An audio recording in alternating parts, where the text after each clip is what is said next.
গরমের সময় সাগরে আসলে আপনারা সবচেয়ে বেশি সাগরের ঢেউ উপভোগ করতে পারবেন। গরমের সময় সচরাচর সবচেয়ে বেশি সাগরের জোয়ার আসে।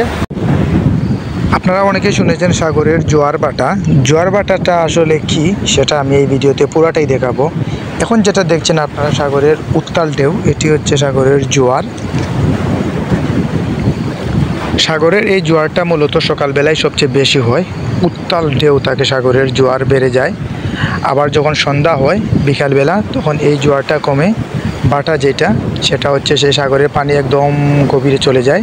আমি সেই দৃশ্যও দেখাবো আপনাদেরকে। আমি এই মুহূর্তে যেখানে বল নিয়ে দাঁড়িয়ে আছি, খেলা করছি, এখানের যে পানি আছে, আমি বিকালবেলার যে ভিডিওটি শ্যুট করব সেটিও দেখাবো। এখানে কিন্তু পানি থাকবে না, সব একদম গভীরে চলে যাবে, তখন সাগরের কোনো ঢেউও থাকবে না। আমি পুরাটা দেখাবো আপনাদেরকে, সাথে থাকুন।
দেখতেই পাচ্ছেন সাগরের ঢেউয়ের যে বিকট শব্দ, এটি ফোনের মধ্যে হয়তো তুলনামূলক কম শোনা যাচ্ছে, কিন্তু আপনি যে বাস্তবে এই ঢেউগুলার শব্দগুলো শুনেন, বিকট শব্দ হয় ঢেউয়ের সাথে। ভয়ঙ্কর একটা দৃশ্য এখানে।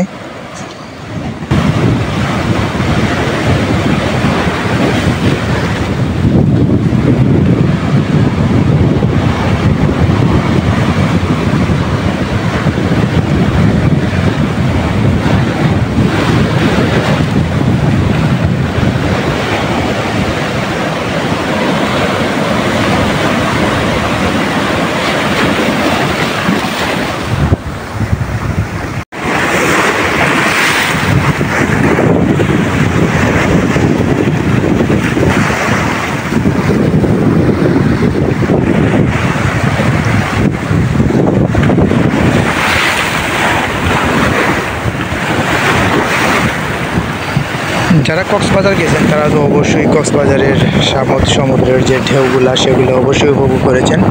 এটি কুয়াকাটা সমুদ্র সৈকত, এটি দ্বিতীয় কক্সবাজার বলা যেতে পারে। এখানে ঢেউয়ের সাথে একটি মাছ চলে আসছে, সম্ভবত বাইল্যা মাছ মেবি হতে পারে, জানি না। সাগরের কিনারায় যেহেতু ঢেউ অনেক বেশি চলে আসছে, সম্ভবত মরেই গেছে মাছটি। সাগরে ঢেউয়ের সাথে অনেক সময় মাছ চলে আসে, কাঁকড়া, ঝিনুক, অনেক কিছু ঢেউয়ের সাথে চলে আসে সাগরের কিনারায়। যারা সাগরের বেড়াতে আসবেন, কক্সবাজার, কুয়াকাটা, পতেঙ্গা সমুদ্র সৈকত, গরমের সিজনে আসবেন। আমি এখন নামতেছি সাগরের দিকে, হাইটা হাইটা নামতেছি। এই যে ঢেউগুলো আসতেছে, কি বড় বড় ঢেউ।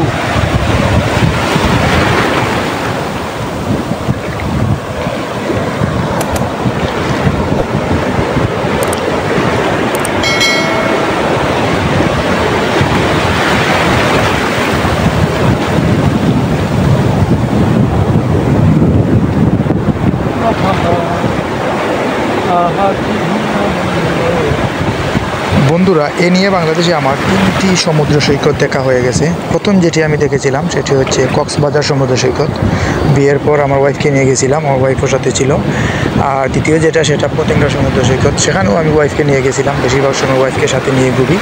আর এই মুহূর্তে আমি যেখানে আছি, কুয়াকাটা সমুদ্র সৈকতে, এখানে আমার ওয়াইফকে নিয়ে আসতে পারি নাই। আমার একটা বাচ্চা হয়েছে, ছেলে হয়েছে, সে ছোটো, তাই ওকে নিয়ে আসা সম্ভব হয় নাই। আমি একা আসছি। নেক্সটে আমার ওয়াইফকে নিয়ে আসবো কুয়াকাটা সমুদ্র সৈকতে, ওকে দেখানোর জন্য।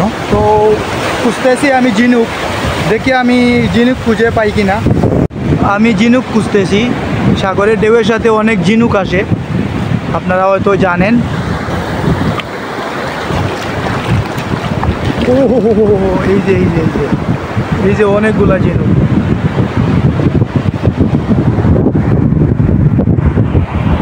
অনেকগুলো আসছে, এই যে ঝিনুক, সাথে একটা কাঁকড়াও চলে আসছে। এটা একটা বড়, এই যে ঝিনুকগুলা খুবই সুন্দর। কক্সবাজারে তুলনামূলক ঝিনুক অনেক বেশি, ঠিক আছে। আর কুয়াকাটাতে তেমন বেশি নেই বললেই চলে। যাই হোক, আমি আবার ফেলে দিচ্ছি। জুতার বল রেখে দিয়েছিলাম, দেখেন কিভাবে ঢেউয়ে জুতা বল কোথায় থেকে কোথায় নিয়ে যায়। ঢেউয়ের কি অবস্থা। এই যে আরও অনেক জুতা আছে মানুষের, এভাবে অনেকেই আছে জুতা রেখে গোসল করতে যায়, কিন্তু সাগরের ঢেউয়ে জুতা কোথায় থেকে কোথায় নিয়ে যায়। এই যে আমারগুলো এখানে রাখা। সাগরের ঢেউ বেশি হলে জুতা এখন আর যাই বলেন অনেক মালামাল নিয়ে যায়। বন্ধুরা, আমি একটি ভিডিওর ভিতরে 2টি পার্ট অ্যাড করেছি। এটি হচ্ছে সন্ধ্যাবেলা, অর্থাৎ বিকালবেলার যে দৃশ্যটা আসে, তখন দেখেন সাগরের পানি কীরকম নিস্তব্ধ, কোনো ঢেউ নেই, হালকা হালকা ঢেউ আসছে, তেমন কোনো জোয়ার নেই। পানি সব গভীরে চলে গেছে এবং কিছুক্ষণ পরে হয়তো সূর্যাস্ত যাবে। দেখতে পাচ্ছেন, আমি দেখানোর চেষ্টা করছি আপনাদেরকে সূর্য, এদিক থেকে আপনি সূর্য অস্ত দেখতে পারবেন। এই জায়গাটার মধ্যে আমি সকালবেলা ছিলাম, এই জায়গার মধ্যে হাঁটছি আপনাদের ভিন্নভাবে। এই জায়গার মধ্যে কিন্তু সকালবেলা প্রচুর পানি থাকে। সকালবেলা এটা পুরাটাই পানির নিচে থাকে। এই যে শেওলাগুলো দেখছেন, এই শেওলাগুলার উপর দিয়ে পানি বেদ করে সকালবেলা, যখন সাগরের জোয়ার বাড়ে সকালে। আর যখন বিকালবেলা হয় সন্ধ্যার সময়, দেখেন এখন সন্ধ্যার সময় আমি আসছি, এই যে দেখেন দৃশ্য, পানি কোথায় চলে গেছে এবং পানির কোনো তরঙ্গ নেই, তেমন কোনো ঢেউ নেই বললেই চলে।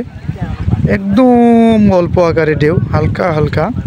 এটা হচ্ছে সন্ধ্যার সময়ের দৃশ্য, এটা সন্ধ্যার সময়ের দৃশ্য কুয়াকাটা সমুদ্র সৈকতের। এই যে দেখছেন, পানির কোনো ঢেউ নেই, কিন্তু পানির ঢেউ দেখতে হলে আপনাকে আসতে হবে সকালবেলা, তখন পানির জোয়ার থাকে সবচেয়ে বেশি। এবং আপনারা দেখতে পারবেন এখানে আসলে, এই যে আমার যে খালি জায়গাটা, এই খালি জায়গার মধ্যেও সকালবেলা পানি থাকে। এইগুলা, এই যে শেওলা আছে, এই শেওলার উপর দিয়ে পানি বেদ করে, যা সকালবেলা আর কি।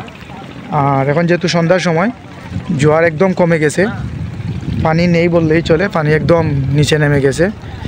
এই হইল সাগরের লীলা খেলা। যদি বাস্তবে দেখেন তাহলে উপভোগ করতে পারবেন। খুবই সুন্দর দৃশ্য, এটি মনোমুগ্ধকর দৃশ্য।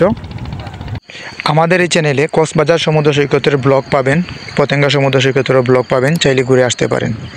ভালো থাকুন, সুস্থ থাকুন, নিরাপদেই থাকুন।